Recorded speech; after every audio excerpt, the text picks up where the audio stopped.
Olá pessoal, bem-vindos a mais um vídeo. Estou aqui com a presença ilustre do professor Décio em mais uma da história de vida dele, puxando saco, né? O meu grande mestre continua puxando saco. Não puxo mais porque dói a mãe já.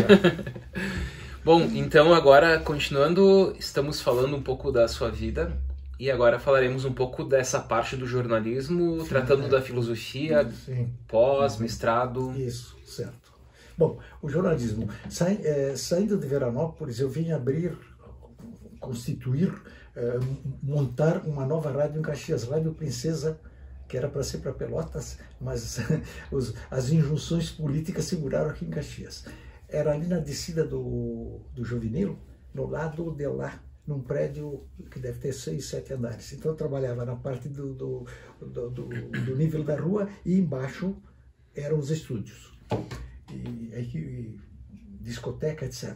Então, lembre, eu fui gerente da Rádio Independência, difusora daquele grupo, fui para a Rádio Veranense, voltei para montar essa rádio, que era de um particular amigo que tinha sido um diretor daquelas, né? O José Gastão Pirucini, um amigo que eu considerava como pai, que eu já não tinha pai no momento que eu passei a considerá-lo como pai. Era o diretor da rádio e o gerente. Mas praticamente a parte de broadcasting, que é tudo que diz respeito às funções da rádio, era eu que organizava, né, assim por diante. Contratava o pessoal e ele apoiava ou não apoiava, mas geralmente ele apoiava quem eu contratava, fazia testes, isso é bom, então. Muito bem. Dali eu fui para a prefeitura como assessor de imprensa do prefeito Hermes João Weber. E de lá eu trabalhei lá, enquanto estava lá, tive que deixar a rádio. Enquanto eu estava na prefeitura, eu trabalhava também com a sucursal do grupo Caldas Júnior de Porto Alegre. Era um prédio ali do lado da Casa Bula, onde era a Casa Bula, aquele prédio que foi reconstituído ali, pintado, etc. E tem uma loja agora embaixo. E ali então trabalhávamos com o professor Mário Gardelin, que era o chefe da sucursal. Nesse interim, o padre Tronca, que era do Círculo Operário, comprou o canal daquelas duas que eu tinha iniciado, Independência e Difusora. A Difusora ficou para a família Bento Alves, se dissolveu o grupo, e o padre Tronca do Círculo Operário comprou a Independência para usar em favor do círculo, os circulistas, os que eram associados do Círculo Operário. E lá ele pediu para mim fazer o seguinte, que eu já era, vou dizer assim, muito entendido, né? Montar o departamento de radiojornalismo, que eu montei das duas. Não, daquelas duas já tinha, mas eu inovei. Sim. Depois, em Veranópolis, construí um departamento de radiojornalismo e vindo para a Rádio Princesa também, e depois com a rádio lá do padre. E finalmente eu terminei indo para a Rádio São Francisco, em 69. Estava quebrando que nem a outra de Veranópolis, que também é dos Capuchinhos. Aí o provincial me chamou e disse: olhe, o senhor fez um trabalho muito bom lá, quem sabe o senhor agora assume aí a Rádio São Francisco. Eu disse assim, direção e quero carta branca. Uhum. Não tem problema. Ele disse: quem é que está na direção? Freital. E o Freital é muito meu amigo. Eu não quero ir lá como diretor. E vocês vão fazer o quê? Vamos mandar ele para outra paróquia aí, não sei o quê. Eu não, vamos fazer o seguinte: deixa o Frei lá e eu entro como assistente da direção. Mas quem faz a história toda sou eu. Então, fui para lá e recuperei a rádio. Mas não eu só. Eu mudei todo o esquema lá. E, inclusive, alguns funcionários que nem iam trabalhar e recebiam. E a rádio estava numa situação de penúria, para quebrar mesmo. Aí eu pedi para eles, eu quero alguém, porque eu nunca me envolvi na parte financeira. Não quero saber da parte financeira. Eu cuido de fazer funcionar e que produza. Agora alguém tem... Então veio o doutor Fernando Echeverri, que era o advogado e o contador de toda a Ordem Capuchinha no Rio Grande do Sul. Ele vinha uma vez por semana a Caxias. Então nós trocávamos ideias, papá, foi feito isso, papá, ótimo, já está melhorando. E no dia 31 de março de 1970, chega o doutor Fernando Echeverri e diz: a rádio já está produzindo, já saiu do vermelho. Ótimo, muito bom. Agora, amanhã virão o fulano de tal e o ciclano que vão assumir, um assume a gerência e outro assume a parte de broadcasting. Aí eu olhei para ele e disse, mas como, doutor Fernando? Mas esse é a gratidão? Não, tem outro problema para o senhor. Ah, então tu era chamado para resolver problemas. Chegaram as máquinas moderníssimas para o Correio Rio-Grandense. Tá. Eles tinham uma maquinona grande lá que levava 3 dias para imprimir, editar 27 jornais. Esses quatro cilindros aí eram enormes, assim, né? Era 16 mil jornais por hora. Mas tinha que mudar o formato do jornal, tinha que fazer um jornal moderno. Aí, Frei Aldo Colombo. Eu disse, por que vocês não convidam o Colombo para ser diretor do jornal? Porque o Aldo disse que não quer ser diretor do jornal. Mas ele trabalharia comigo? Trabalharia. Foi ele que deu a ideia, né? Eu digo, tá bom, então vamos para lá. Aí eu e o Aldo ficamos 2 meses examinando técnicas de diagramação, porque o jornal tem que ser diagramado, não só montado. Diagramado, a fotografia tem que vir aqui, o título tem que vir, tem técnicas ali. Eu estudei isso durante muito tempo, né? Então montamos um jornal, 24 páginas, colorido, e aí o problema é o seguinte, tinha 1.600 agentes que em todo o Rio Grande do Sul, o oeste de Santa Catarina, o noroeste do Paraná, tinham assinantes, o jornal era semanal. Sim. Então 27 mil, veja bem, 1.600 agentes que vendiam assinatura e vendiam publicidade também, e ganhavam em função disso. Eu disse, como é que eles vão receber um jornal? Era um jornalão grande assim, era religião e agricultura. E pau nos comunistas, pau nos maçons e paus em quem mais? Nos ateus de forma geral, né? Sim. Vinculado à igreja, disse, né? Ele tem que acabar um jornal, não pode fazer isso, né? Quando ele é de uma ordem religiosa, continua o Correio Grandense da ordem religiosa, mas eu sou leigo, eu não vou fazer jornal para questão. Vai ter religião, vai ter esporte, vai ter notícias, vai ter de tudo. Cheguei a botar, sabe o quê? Horóscopo. Ninguém reclamou. Até hoje eu me admiro, digo, imagina se a igreja não aceita, né? Mas olha, aquilo fez um sucesso.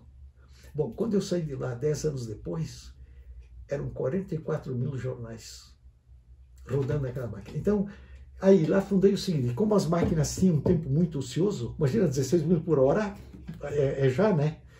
Então eu montei um esquema para o Jornal de Caxias, para concorrer com o outro que estava aí, o pioneiro. E não queriam aceitar, não sei, mas depois, não, vamos aceitar. Eu tinha feito todo o esquema, tudo, né? Aí disseram, mas o senhor vai ter que ser diretor desse também. Eu digo, eu sou diretor do Correio Grandense, já me dá um trabalho louco. Aí vocês têm que encontrar um diretor. Aí, então, vai. Eu digo, posso sugerir um? Pode. O Jimmy Rodrigues, que já trabalhava conosco no Correio Grandense. Ele cuidava da parte da publicidade. O Jimmy, então, assumiu a direção do Jornal de Caxias. Então, fundei 2 jornais, na verdade. O Destaque em Veranópolis e o Jornal de Caxias, em Caxias do Sul. E aí finaliza essa parte do trabalho no jornal e vai para a filosofia? Ou é um processo? Como se dá isso? Não, é como uma aluna me perguntou uma vez, o que o senhor faz? Eu disse, como assim? Sim, o que o senhor faz? A velha pergunta, né? Eu ministro aulas aqui. O senhor só dá aula? O senhor só dá aula? Eu digo, minha querida, eu trabalho com rádio, com jornal, assessoria política, fui 2 vezes assessor político na Câmara de Vereadores. Fui chefe lá da assessoria de comunicação da Prefeitura de Caxias e depois montei assessoria de comunicação social na UCS. Na UCS, lá em cima, né? Só que o meu projeto não foi para frente, né? Mas afinal eu iniciei lá, né? Além das aulas que eu tinha, né? Já dava aula, então. Mas só dava aula? Só. Sim, só dava aula. Aí eu disse para ela, olha, guria, eu tenho tantos anos de professor, tantos anos de jornalista, papapá. Ela disse, mas que idade o senhor tem? Eu digo, por quê? O senhor tem mais de 100 anos? Eu digo, vai para casa, vai aprender alguma atividade em casa, ajudar em casa a mamãe, porque parece que aqui você não está pegando uma coisa, né? Imaginou que eu fazia isso, né? Assim, anos e anos e anos, né? Sim. Imagina. Aí teria 200 anos. Então aí o jornalismo fica aí. Se bem que o primeiro jornal que eu fiz quando era adolescente era um jornal em papel almaço, com aquele carbono. Começou ainda lá. Então eu reprisava os exemplares. E agora você quer saber o que, Matheus? Então agora nós vamos passar para a parte da filosofia, Tá. que o senhor fez um curso de pós pela UX, depois o mestrado. Sim. Então tem todo esse processo que Sim. vem ainda na década de 90, né? O mestrado. O mestrado foi no final de... Foi só depois. Concluí, eu comecei em 87, mas só fui concluir em quase 2000. Por quê? Porque depois eu vou narrar por quê. Porque isso. Mas então a gente já pode passar para essa parte da formação mesmo. Sim, tá. Então a minha formação foi letras. Na área superior. Jornalista, vamos dizer assim, era um jornalismo que não tinha escola para nós. Sim, foi na... Então, depois um presidente lá, parece que foi o Costa e Silva, ele reconheceu esses que tinham carteira assinada com função de jornalismo, eles se tornavam jornalistas. Sim. Oficialmente, como se tivesse diploma. Agora nem diploma precisa mais. Sim, agora mudou isso também. Sim, mudam tudo. Bem, mas então, no curso de letras,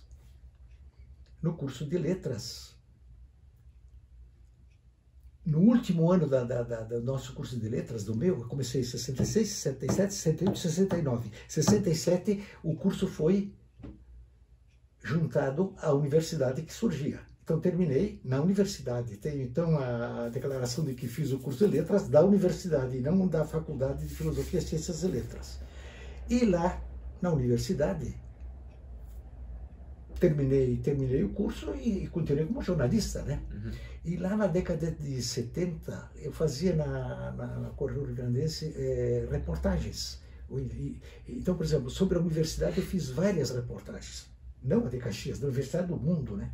E um dia me comunicaram: o senhor não quer vir fazer um concurso aqui na universidade? 1976.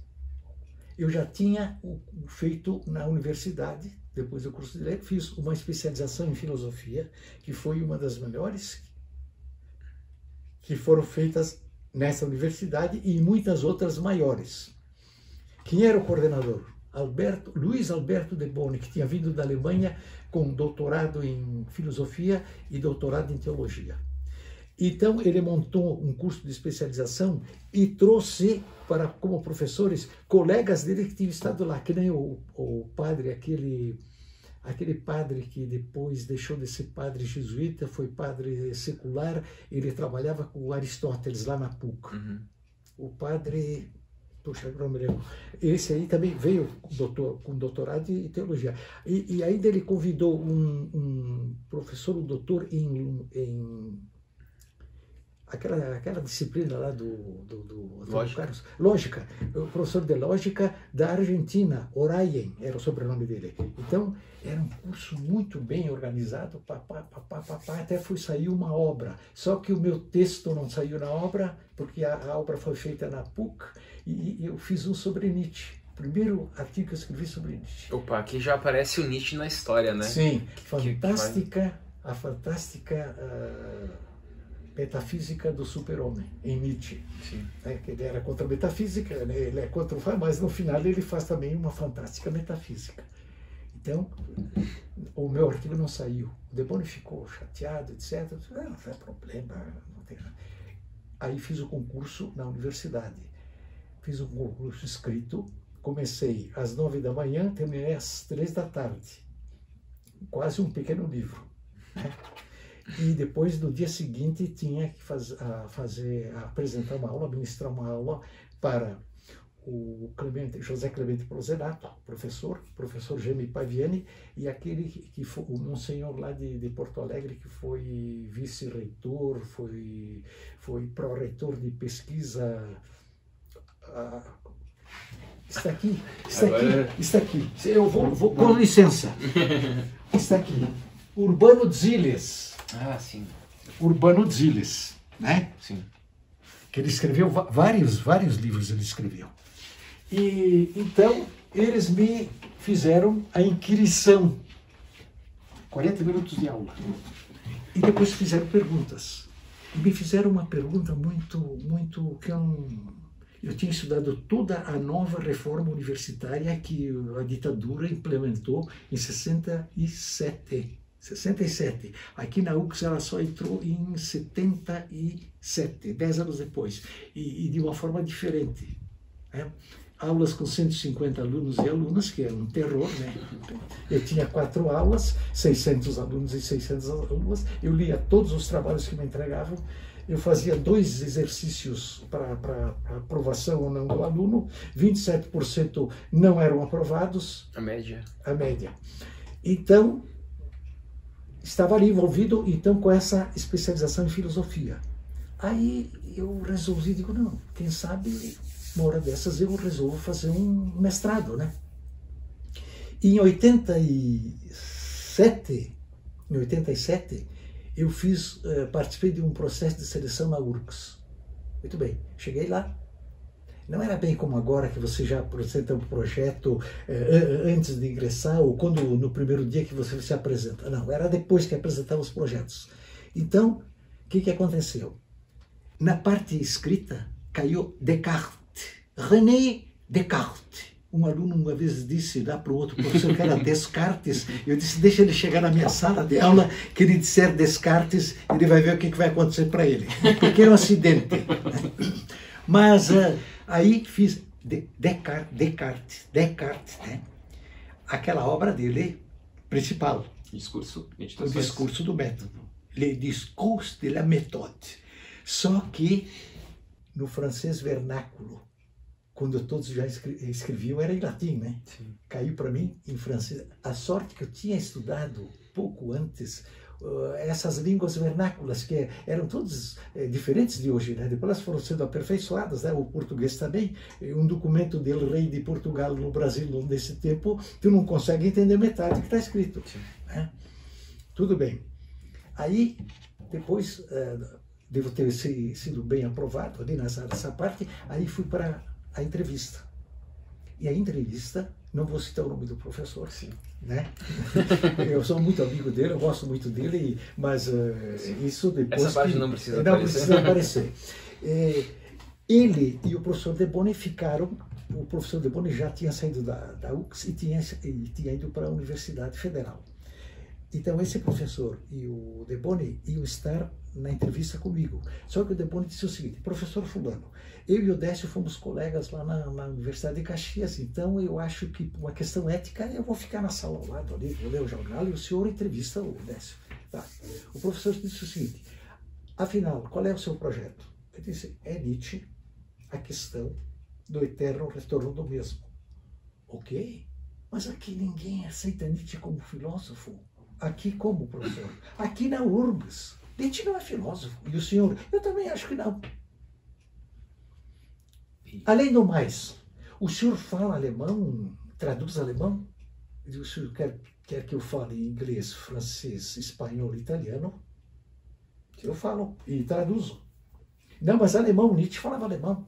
Eu disse, mas a melhor obra traduzida do alemão de Nietzsche é do fulano ciclano, que eram franceses, era um grupo de filósofos. E a segunda melhor obra ainda dessa primeira foram os italianos que são aqueles dois que fizeram esse trabalho aí de toda a obra do Nietzsche, né? Aí ele ficou assim, né?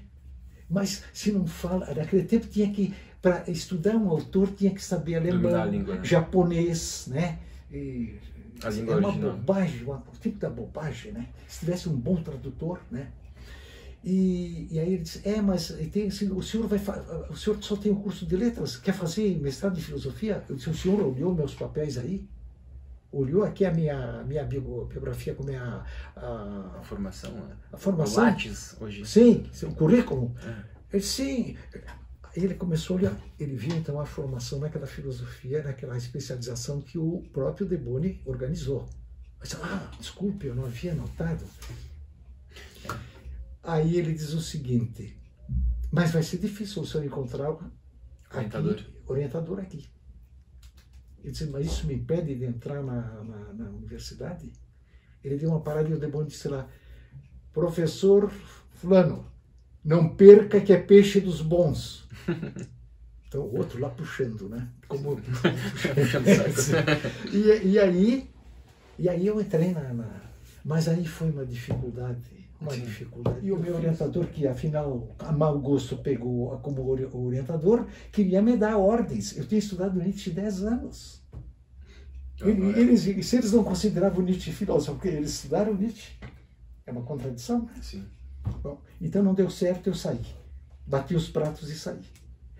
E só depois, quando houve aquele curso de mestrado aqui para Caxias, da PUC e da UX, um curso interinstitucional de mestrado para professores, o professor Risson, que era o vice-reitor e pró-reitor de pesquisa e não sei mais o que, e extensão, acho que era, ele disse o seguinte, eu era chefe do departamento de filosofia, Décio, você não terminou o curso de mestrado, o Lino Casagrande não terminou e o outro lá, o Tonico? Não, o Tonico já tinha. O professor Aldo Migot. E o Migot não terminou. E agora eu vou encaixar vocês nesse aí, que é só fazer alguns créditos, e vocês depois defendem aqui na PUC, como se fosse na PUC. Vai ser feito em Caxias. Os professores vêm de lá para cá. Eu disse, não, mas eu não quero. Por quê? Não sei, eu não quero ficar refém de trocas. Eles não, então eu vou fazer o seguinte, se você não aceitar, eu suspendo o curso. E o senhor vai prejudicar os outros? Muito simples, eu tenho a minha arma é essa, ou tu faz, ou eu suspendo. Sou eu que estou fazendo todas as tratativas.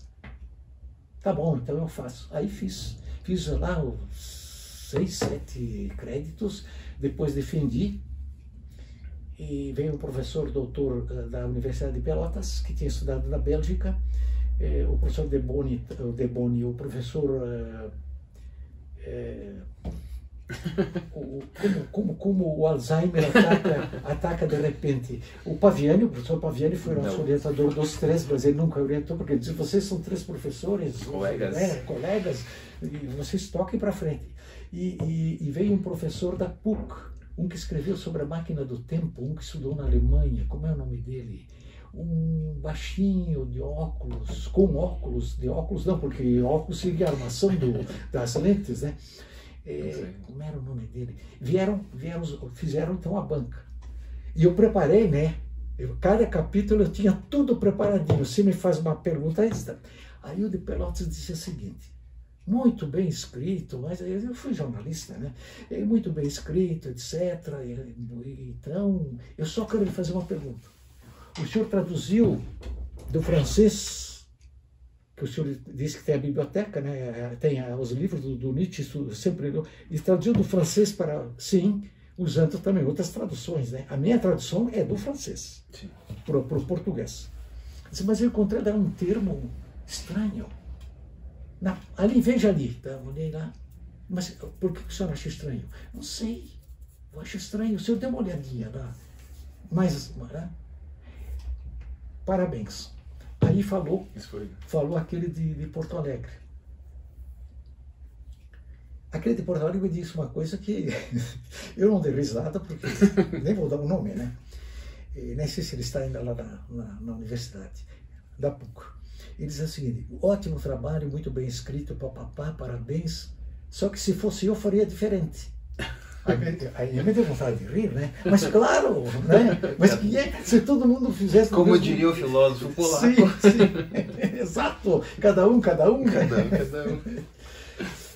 O tempo corre, professor, o tempo fugem. Sim, mas não faz parte do processo, né? Depois a montagem resolve tudo. Sim. E aí acabou aí a dissertação que publicou a obra, né? E a obra está... Um momentinho, posso me levantar com a sua licença?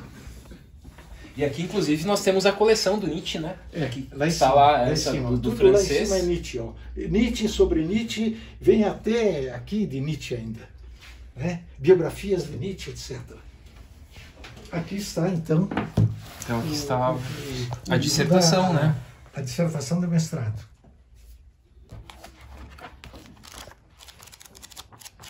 Até vou pegar o sumário aqui.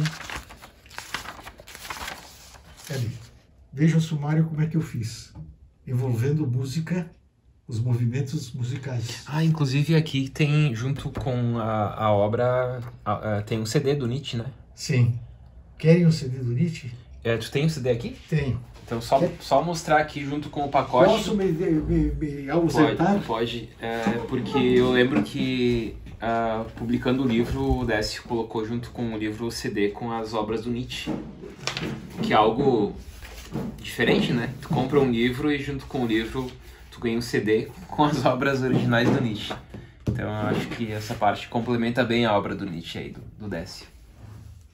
Então eis aí o trabalho do... É interessante esse CD, deixa eu contar a história desse CD.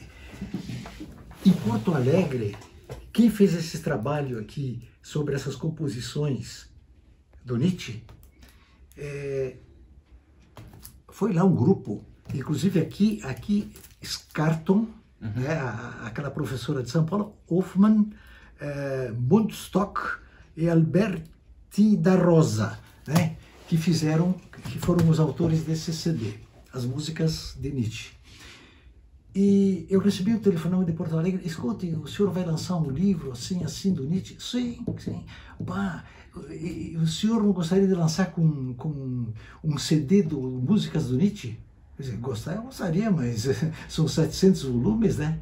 Ele disse, não tem problema, nós vamos lhe mandar gratuitamente. Nossa, foi assim, eu não conhecia essa história. Vocês podem levar, inclusive, esse aí para vocês. Muito obrigado. Bom, pessoal, e assim nós fechamos mais um capítulo da história do Décio. Vimos agora um pouco da história, o passo a passo, a história real, né? De fazer uma dissertação de mestrado e todas as dificuldades que encontramos, né? Dependendo de banca, dependendo de professores, enfim. Então acho que cada realidade acaba sendo construída a partir dos problemas que enfrentamos, mas aí tá o produto, né? Enfim, dissertação feita com mérito, e deu tudo certo, né? Apesar de toda a crítica do Nietzsche, isso eu acho incrível, né? Sim. Que tem pessoas que consideram que o Nietzsche não é um mas filósofo. Era naquele tempo, hoje em dia eles não fariam. Mas agora, continua tendo. Continua tendo. Eu quero mostrar uma figura que poderia estar em Hollywood, né? Naquele tempo. Sim. Não hoje em dia. Eis aí, então. E com esta imagem belíssima deste jovenzinho... Deixa eu ver aqui, não vi a figura. Nosso aqui. Qual a tua idade aqui? Deixa eu ver. 2000, foi 2000, nós estamos em 2021, você veja que... Então em 2000, eu te conheci em 2013, então foi na época que eu te conheci. Sim, quando eu me tornei teu aluno. Sim. Bom, pessoal, então voltaremos com mais capítulos aqui com o professor Décio. Um abraço e até o próximo vídeo.